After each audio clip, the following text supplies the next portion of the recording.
नमस्कार, मैं रूप किशोर राजपूत HK जंग न्यूज में आपका स्वागत है। आइए ले चलते हैं अलीगढ़ के पूर्व सांसद चौधरी विजेंद्र सिंह के पास, जहां पर विजेंद्र सिंह ने एक प्रेस वार्ता एक निजी होटल में बुलाई। वहां पर भाजपा की जीत से बौखला क्या कहा, जानिए विजेंद्र सिंह से। माध्यम से अपनी जनता की अदालत दुर्भाग्य है जो पार्टी लोकतंत्र में मूल्यों की दुहाई देती थी। आदरणीय प्रधानमंत्री मोदी जी और योगी जी कहते कहते थकते रहते थे कि हम तो महान आत्मा है, महात्मा है, हमारा क्या है।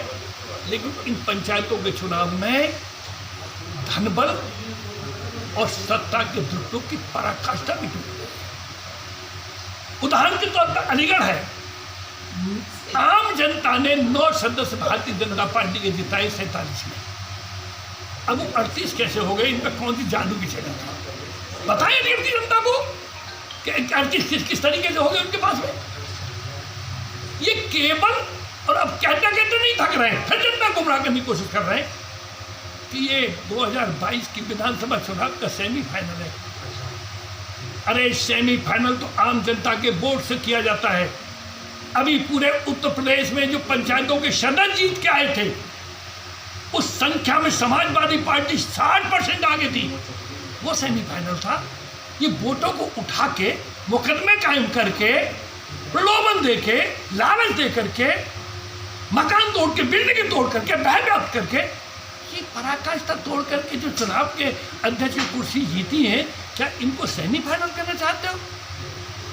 मैं इनके परिणामों की घोर निंदा करता हूँ। सांसद जी, जिस तरीके से आपने कहा था कि हमारे 11 चुनाव सदस्य हैं और RLD के भी मिला के आपने 22 बताए थे, तो वो RLD के सदस्य सब 22 थे।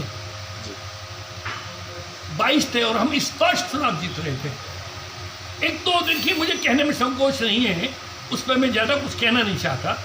पहले RLD का अनिल को उम्मीदवार घोषित किया गया था।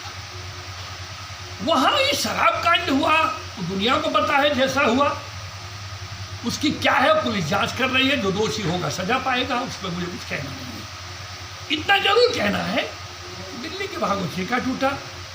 इसके बाद में ये उम्मीदवार बदले गए, फिर इनका मौका लगा इन तमाम लोगों को उसी के आड़ में मुकदमे की में तमाम कैंडिडेट उम्मीदवारों को भैजाब करके उठा दिया गया और उससे ही 9 से ये 29 हो गए। अब मैं सिर्फ इतना कहना चाहता हूँ, जिन लोगों ने जनता का आशीर्वाद और मत लेकर के सदस्य बने थे, उन्होंने भारतीय जनता पार्टी को वोट किस लालच में दिया है, वो आम जनता की अदालत उनसे पूछे। वो जनता को बताएं कि ऐसी क्या मजबूरी परिस्थिति थी जिससे उन्होंने भारतीय जनता पार्टी का साथ दिया है। जनता ने तो भाजपा के खिलाफ वोट दिया था उनको। कहीं ना कहीं वो पैसे के लालच में आप उनकी तरफ चले गए। देखिए, मैंने कोई अपने हाथ से नहीं दिया, लेकिन क्या वजह है वो जनता को बताएं।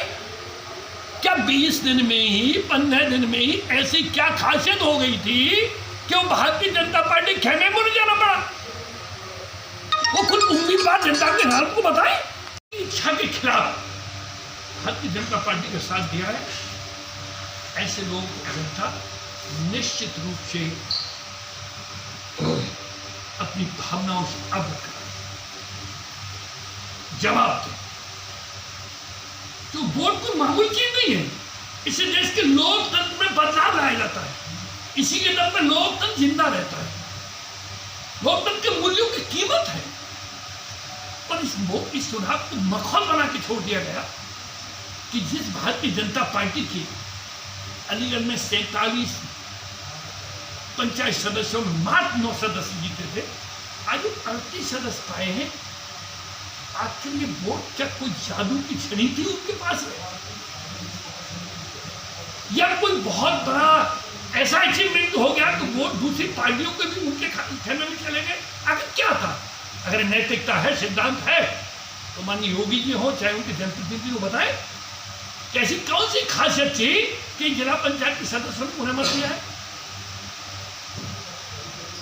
9 के अलावा जितने वोट हैं 29 कि उनकी वोट केवल भ्रष्टाचार की पराकाष्ठा और सत्ता के दुरुपयोग का परिणाम, और निश्चित रूप से जनता इस आक्रोश में पूरी ताकत के साथ इन्हें सबक सिखाएगी।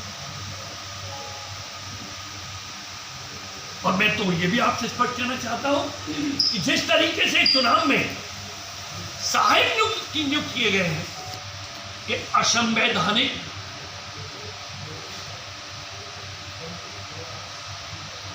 कार्य किया है। सहायक वहां दिए जाते हैं जब कोई अनपढ़ व्यक्ति हो, बीमार व्यक्ति हो, जो मत का प्रयोग नहीं कर सकता, मत डालने में असमर्थ हो। गाइडलाइन है इसमें निर्वाचन आयोग के, चुनाव आयोग के। देश संविधान से चलता है, किसी भावनाओं से नहीं चलता, देश डंडे से नहीं चलता। इसमें हमारे उम्मीदवार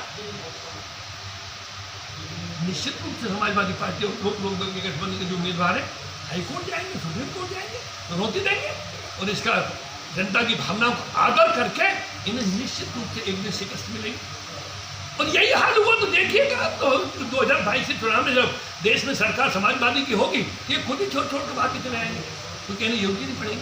तो चुनाव का मौका बन गया। मैं अलीगढ़ के चुनाव की घोर निंदा करता हूं, जिस तरीके से कराया गया। चाहे जिला प्रशासन अपनी कमर थपथपाए कि हमने बहुत शांतिपूर्ण चुनाव कराया, शांतिपूर्ण चुनाव कहां से करा दिया? 9 मत थे, आप भी ने डिक्लेयर किया कि भाजपा के 9 सदस्य डिक्लेयर हुए हैं, आप 33 कहां से आ गए? क्यों उठा के ले गए थे आप रिसोर्टों में? फिर सहायक क्यों लगाए जब आप खींचती रहे तब? तो ये मेरा कहने का मतलब से प्रेस के माध्यम से 2 बात कहना चाहता हूँ। एक तो धनबल सत्ता के दुरुपयोग की पराकाष्ठा है, और ये चुनाव 2022 के विधानसभा चुनावों का सेमीफाइनल नहीं है। सेमीफाइनल तो आम जनता के चुनाव से पंचायत चुनावों में दिशा दे दी गई थी। वो चुनाव सेमीफाइनल था जिसमें भारतीय जनता पार्टी प्रचंड ताकत के साथ हारी है। सांसद जी, ये तो सबको पता है कि ये चुनाव सत्ता का होता है। सत्ता जिसके पास होती है उसके प्रतिनिधि जीतते हैं। सत्ता की मशीनरी का दुरुपयोग होता है। तो ऐसा क्यों नहीं होता कि सारी पार्टियों के लोग इस चुनाव को पब्लिक से कराएं, ताकि ये सब कुछ खत्म हो सके। अब सही देखिए, मुझे कहने में संकोच नहीं है, पहले मैं कांग्रेस में था। एक लंबे अरसे से देश और प्रदेश में एक ही पार्टी की सरकार नहीं है। मैं क्या कह रहा हूँ सुनिए। सपा जब सत्ता में थी तो सपा के लोग बहुत बड़ी राजनीति। ज्यादातर स्टेट में और सेंटर में इस समय भारतीय जनता पार्टी की सरकार है। अगर भारतीय जनता पार्टी का हाईकमान प्रधानमंत्री माननीय नरेंद्र मोदी जी वो भ्रष्टाचार को मिटाना चाहते, जैसे वो दुहाई देते हैं, तो इस बार आम जनता से पंचायतों के चुनाव ये मौका था। लेकिन हमें उम्मीद भी थी कि प्रचंड बहुमत की सरकार है, राज्यसभा में प्रचंड बहुमत है, लोकसभा में है, विधानसभाओं में है, निश्चित रूप से ये बदलाव लाया जाएगा। लेकिन उन्होंने तो और भी सीमाएं तोड़ दी। और देखिए, मैं आपके माध्यम से कह रहा हूं, मैं तो कल बड़ा अखबार पढ़ के सुबह बड़ा दुख, प्रधानमंत्री जी कह रहे हैं कि मोदी जी के करिश्मे का मैं वास्तव में तारीफ करता हूं। देश का प्रधानमंत्री वोट उठा करके चुनाव हो रहा है, मकान तोड़े जा रहे हैं, किसी को मुकदमे में फंसाया जा रहा है, रिपोर्टें की जा रही है, बच्चे उठाए जा रहे हैं, और प्रधानमंत्री कह रहे हैं कि नाज है उनके करिश्मा में। ऐसा तो नहीं कि इतिहास पुनः दोहराया जा रहा हो। सपा के शासनकाल में भी तो यही हुआ था। मैं क्या